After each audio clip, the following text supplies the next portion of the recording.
मुझे नहीं लगता है कि अब लखनऊ विश्वविद्यालय पहले जैसे गंगा जमुना तहजीब को अब बढ़ावा दे पाएगा। वही है ना कि जब अंग्रेजों की नाजायज औलादों के हाथ में सत्ता रहेगी, यही चीज़ें होंगी। हाल ही में जो फीस हाइक की समस्या हो रही है, उस पर तो आप कभी नहीं बोले। हाँ, मैं तीनों लोगों से पूछ रहा हूँ, हमारे वीसी साहब और हमारे चीफ डॉक्टर साहब और कमर इकबाल, इन तीनों लोगों से मैं पूछ रहा हूँ, आप लोगों ने कभी इस पे तो बयान नहीं दिया कि किसान का बेटा, एक गरीब मजदूर का बेटा कैसे पढ़ेगा। आप लोग का बेटा कभी गरीब नहीं हो सकता, क्योंकि आप लोग लूट के बैठे हुए हैं। आप लोग का बेटा कभी धक्के नहीं खाएगा एडमिशन के लिए, क्योंकि आपके पास सोर्स है, आपको चाटने आती है लोगों की। आप इतना लोगों का चाट लेंगे ना, जो बड़े लोग हैं, कि वो लोग वहाँ तक आपको पहुँचा देंगे।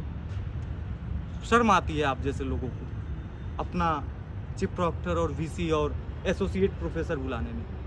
बेहद शर्मनाक बात है ये। और आखिरी में मैं आपसे एक ही बात कहना चाहूँगा, अम्बेडकर साहब ने कहा था, संविधान किसके हाथ में है ये इम्पोर्टेंट है, संविधान का पालन किस तरीके से किया जा रहा है ये इम्पोर्टेंट है, न कि संविधान कैसा है। आज वो चीज़ हर जगह अप्लीकेबल हो रही है, आज वो चीज़ हर जगह देखने को मिल रही है।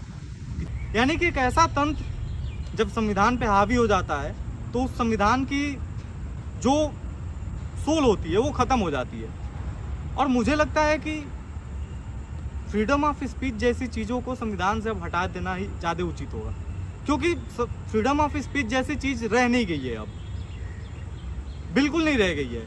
अगर छात्र किसी मुद्दे पे बात नहीं कर सकते,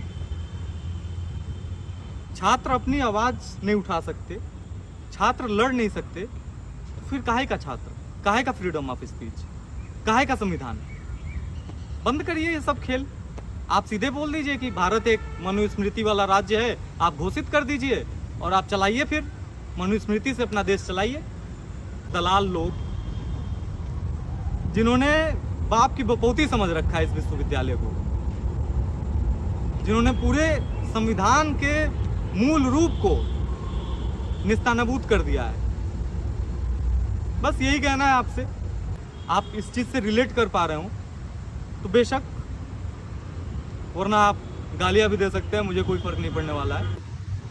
जय हिंद, जय भारत।